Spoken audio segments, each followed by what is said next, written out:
আমরা এখন রাত্রে ডিনার করতে বসেছি।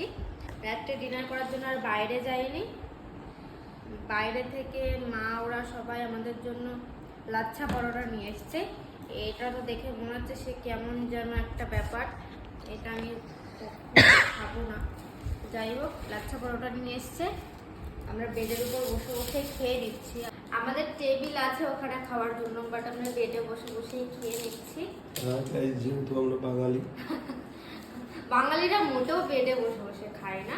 তো যাই হোক, বেডে বসে খাওয়াটা ঠিক না, তাও আমরা খাচ্ছি। বিকালবেলা ওরা সবাই ঘুরতে গেছিল, বাট আমরা দুজন যাইনি, আমরা রুমেই ছিলাম। শরীরটা খুব একটা ভালো লাগছিল না, আর সমুদ্রে যেহেতু অনেকক্ষণ ছিলাম প্রচণ্ড টায়ার্ড হয়ে গেছিলাম। আর দেখো মুখটুক এখনো লাল কমেনি, সমুদ্রের জলটা এত পরিমাণে নোনা না, মুখটা পুরো জ্বালা করছিল। এখনো পর্যন্ত মুখ গরম হালকা হালকা, আর পুরো লাল হয়ে আছে সবার, শুধু আমার না। তো যাই হোক, এখন রাত্রের ডিনারটা কমপ্লিট করি। লাচ্ছা পরোটা আছে, আর এদিকে এটা কি সাম্বার মতো জানি না, আমি তো খাবো না, দেখেই কেমন লাগছে।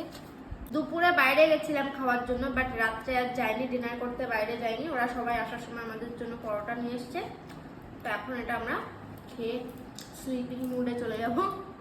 সকালে আবার হোটেল চেক আউট করে আমাদের অন্য জায়গার জন্য বেরোতে হবে।